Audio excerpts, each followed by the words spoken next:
যদি বলি একজন সর্বত্যাগী সন্ন্যাসী একজন শিল্পপতিকে ব্যবসার ভবিষ্যৎ দেখিয়েছিলেন, বিশ্বাস করবেন? একবার ভাবুন, একজন সন্ন্যাসী যিনি সবকিছু ত্যাগ করেছেন আর একজন শিল্পপতি যিনি ভারতের শিল্প ভবিষ্যৎ গড়বেন। 1893 সালে শিকাগো বিশ্ব মহাধর্ম সম্মেলনে যাওয়ার পথে ইয়োকোহামা থেকে ভ্যাঙ্কুভারগামী জাহাজে একই যাত্রায় সহযাত্রী ছিলেন স্বামী বিবেকানন্দ এবং টাটা গোষ্ঠীর প্রতিষ্ঠাতা জামশেদজি টাটা, এবং ওই জাহাজের ডেকেই হয় তাদের ঐতিহাসিক আলাপ।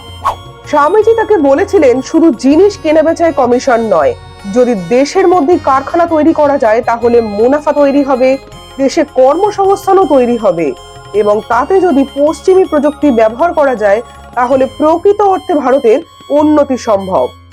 সেদিন জামশেদজি কোনো প্রতিশ্রুতি দেননি, কিন্তু এই কথাগুলো যে তার মনে গভীর ছাপ ফেলেছিল তার প্রমাণ আমরা পেয়েছিলাম পরবর্তীতে ভারতের মধ্যে প্রথম বড় ইস্পাত কারখানা গড়ে তোলার স্বপ্নের মাধ্যমে।